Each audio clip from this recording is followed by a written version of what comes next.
आप सभी का मंगल हो। नमस्कार। मैं सभी उन विवाहित स्त्रियों से एक बात कहना चाहता हूँ, ख़ास तौर पर जो नवविवाहित हैं या कुछ साल हुए उनको, कि आप अपने इस आदतों को स्वाभिमान या खुददारी मत मानिए। ये केवल एक्सट्रीम रिजिडनेस है, ये केवल एक सनक है और कुछ भी नहीं है। आप किस दिखावे में, मतलब किस उसमें रह रही हैं आप कि ये तो नहीं मेरा स्वाभिमान। स्वाभिमान नहीं है। जो व्यक्ति स्वाभिमानी होगा असली सही ढंग से, वो विवेकशील भी होगा, सूझबूझ वाला भी होगा।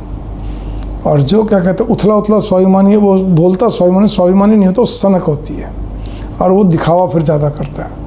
अब मैं आपको बताता हूँ क्या आप ये कहते हैं कि मेरे को तो जी सच बोलना, सच सुनना पसंद है, हर क्यों का जवाब चाहिए, मेरे को हर बात का स्पष्टीकरण चाहिए, और जब तक चुप हो ताल ठोके बहस में आती हो, ठीक है ना। एब्सोल्युटली फॉल्ट फाइंडर, क्रिटिसाइज़र, नुक्ताचीनी करने में एकदम एक नंबर, ठीक है, कोई भी कमियां निकालनी है एक नंबर। कैसे पार पड़ेगी आप बताइए। आप प्रशंसा आपसे होती नहीं, क्योंकि उसमें भी आपको प्रतिस्पर्धा कीजिए, अगले नहीं करते, मैं क्यों करूँ। भाव मेरे कुल मिला के हैं कि जब आप केवल वहाँ ऑफिस बसाने गई हैं या गृहस्थी बसाने गई, ये सब बातें ऑफिस में अच्छी लगती है, वो भी अपने जूनियर के साथ, या बहुत ज़्यादा हो थोड़ा बहुत अपने बराबर कॉलीग्स के साथ, लेकिन सीनियर के साथ वो भी नहीं कर सकते आप, इनमें से कोई पॉइंट भी। तो गृहस्थी में तो कुछ भी नहीं, क्यों गृहस्थी में चाहे आप 3 प्राणी हो, 2 प्राणी हो, 6 हो, 10 हो, आपको सबको अलग अलग स्वभाव के सबको एडजस्ट करके चलना है। बहुत सारी बातों को पीना है, एक इधर से उधर नहीं करना है एक दूसरे की बात को, ठीक है ना। घना पति को बताना या घना समझाना या और किसी को बताना समझाना, नुक्ताचीनी करना है, स्पष्ट बोलना, ये सब चीज़ आप थोड़े दिनों में आप एक अलग हो जाओगी, आप सबसे कट जाओगी। आपको लोग झांसी की रानी बना के छोड़ देंगे, तो फिर कैसे पार पड़ेगी आप ये बताइए। आप भाव मेरे यहाँ पर ये आते हैं कि आपको जितनी विवाहित स्त्रियाँ हैं, मतलब जो नौजवान, मतलब ये कहूँगा नई विवाहित है इसलिए थोड़ा नौजवान, उनको अपने कम से कम अपने स्वभाव को इस ढंग से, और मैं ये बात जो कह रहा हूँ वैसे तो सबके लिए आती है, जो मतलब थोड़ी पुरानी भी जाएँ, ज़्यादा पुरानी, लेकिन जो विवाहित है नई उससे लेकर 5 साल के अंदर के, क्योंकि उसी में सबसे ज़्यादा वो एडजस्ट करने में उनको दिक्कत होती है, तो उन्हीं के लिए तो सबसे ज़्यादा ज़रूरी है। आपके पीर में भी हर तरह के डिज़ाइन के लोग हैं, आपके कुनबे में आपके सब कुछ है, आपके खुद के पीर के कुनबे में, तो वैसे इस घर में भी है। आप आते सबको सुधारना चाहते हो, या घर को सुधारना चाहते हो, यहाँ लोगों को सुधारना चाहती है, परिवार को या अपने पति को, ऐसे नहीं होता, ठीक है ना। तो ये सब चीज़ें, इस सनक को छोड़ दीजिए, एडजस्ट होकर चलिए, ठीक है। हर बात में अपना मुंह चढ़ा लेना, कर लेना, फिर एक दिन जिस दिन वो बम फोड़ेंगे, बम का मतलब वो जिस दिन कुपित हो जाएंगे, आपको छोड़ देंगे पीर में, कई दिन तक लेने नहीं आएंगे, कुछ दिन फिर आप भागती फिरोगी, फिर आप विद्वानों के चक्कर काटोगी, कभी भगवान से मनौती मांगोगी, कभी कुछ करोगी। ये तो आप लोगों का हाल है। तो ऐसा काम ही क्यों करते हो? क्योंकि आपने किसी को वहाँ बनाया नहीं, सबका आपने मुँह बंद करवा दिया, कैसे पार पड़ेगी। ये बातें बहुत ध्यान देने की होती है, इसको आप हल्के मत लीजिए। आप किसी से कंपेयर, तुलना मत कीजिए। आप उनके घर गई, वो आपके घर नहीं आए हैं। वो जैसे हैं जैसे रहेंगे, उनको अपने क्या कहते हैं भाई से ज़्यादा प्रेम, अपने परिवार वालों से ज़्यादा प्रेम आपके पति को। आप क्यों बीच में टांग अड़ाए खड़ी जाती, यही नहीं समझ में आ रहा। करने दीजिए, आपका तो ध्यान रख रहे हैं ना, बस ठीक है, इतना तक ही सीमित रहिए आप। लेकिन जब आप उनके बीच में दिमाग लगाएंगे, उनके काम में टांग अड़ाएंगे, तो ऑब्वियसली कहीं ना कहीं एक्शन का रिएक्शन तो होता ही है, ठीक है ना। मंगल कामना, नमस्कार। थोड़ी सी बात को ज़्यादा समझिए, गृहस्थी जमे रहेगी, मुस्कुराते रहिए, हंसते रहिए, तारीफ करते रहिए, ज़बरदस्ती छोटी सी बड़ी, खाली पति की नहीं, सबकी। किसी के भी आपस में वाद विवाद बीच में पड़िए ही मत, बिल्कुल नहीं पड़िए, बेशरम बन जाइए। जी मैं तो सुना नहीं था जी, हाँ मैं बैठी थी वहाँ पे, खड़ी थी वहाँ पे, मैंने देखा नहीं जी, या मेरा ध्यान नहीं था जी, मैं तो अपने भगवान का जाप करने में लगी थी। मतलब कुछ ना कुछ आप ऐसा बोल दीजिए। अगर आपने उनके बीच में कोई सलाह करी, कोई सुलह मसला की कोई बातचीत करी, या कुछ भी सच बताने की चेष्टा करी, तो आप ही अल्टीमेटली कहीं ना कहीं अटक जाओगे आप, ठीक है ना। फिर चाहे पति बोले, सासू बोले, कोई बोले।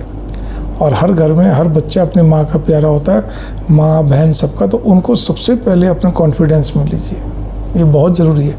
आप किसी को कॉन्फिडेंस में नहीं लेती हैं, किसी की पसंद नापसंद पर आपने ध्यान ही नहीं देना, आपने बस एक अपने हिसाब से चलना। आपकी जो पसंद है वो सब मान्य स्वीकार करें।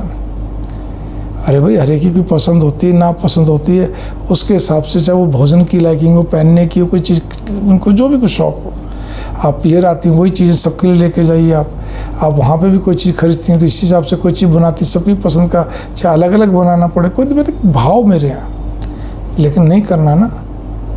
आपको आप सबका पॉजिटिव नेगेटिव तो बहुत जल्दी आप काउंट कर लेती, पॉजिटिव काउंट ही नहीं करती। अरे भाई, हर एक में अच्छाइयाँ भी होती हैं, खाली नेगेटिव नहीं होता है। कैसे काम चलेगा बताइए आप? तो अपने आप को थोड़ा तरीके से आप चलें, संयमित भाव चलें। आप उस घर में गई, उस घर के रीति रिवाज परंपरा सबको आपको ही निभाना है, ठीक है। आप ये कह के पीछे नहीं छोड़ सकते, हमारे यहाँ तो ऐसा नहीं होता है जी, हमारे पियर में ऐसा नहीं होता, नहीं। अब आप वहाँ गई, उनके हिसाब से कोई एक आधा को कठिन चीज़ लगती तो बात अलग है, अदरवाइज तो आपको सब निभाना चाहिए, सब करना चाहिए। कठिन में भी क्या, अगर आपका शरीर अलाउ नहीं करे तो, ठीक है ना। खासतौर मैंने जो बात कही है कठिन व्रत हो तो उसको भी आप हल्के में कर सकते हैं, व्रत तो व्रत ही है, लेकिन हमें रीति रिवाज परंपरा निभाने में बड़ी उत्कटाहट सी होती है, अजीब सा होता है। कितनी कमाल की बात है, भारतीय संस्कृति, सनातन धर्म, ठीक है। पाठ पूजा हम करते नहीं, या बहुत थोड़ा बहुत एक दिखावे के लिए आरती कर ली या थोड़ा जोत बत्ती कर ली। अरे भाई, पाठ पूजा का अर्थ 15-20 मिनट बैठ के होता है अच्छे ढंग से, जैसे 2 टाइम नहीं तो 1 टाइम करो, सुबह नहीं मिले रात को कर लो। अगर भागा दौड़ी आपको सर्विस हो, मैंने सुबह समय नहीं मिला, शाम को कर लो, रात को कर लो, करने वाले तो बनो।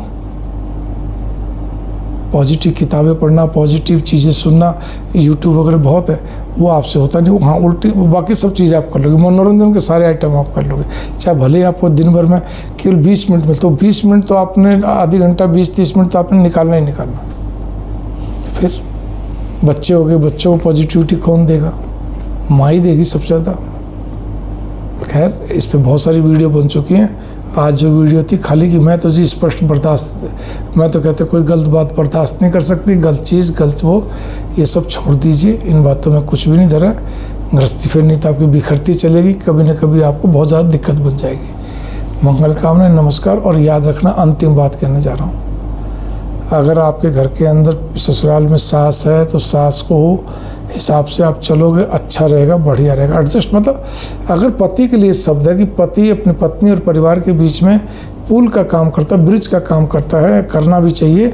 उससे अगर पत्नी को भी चाहिए कि वो अपने पति और अपने क्या कहते हैं और परिवार के बीच में, मतलब उसी के परिवार में एक पुल का काम करे, सेतु का काम करे, ताकि उनका भी आपस में सौहार्दपूर्ण बना रहे। बल्कि खाली पति पत्नी, पूरे परिवार के बीच में, आपकी ननंद है, ननंद और माँ के बीच में, मतलब आपकी सास के बीच में, ननंद और आपके पति के बीच में, मतलब आप स्त्री वही होती है जो पूरे घर का उत्थान पतन का कारक होती है।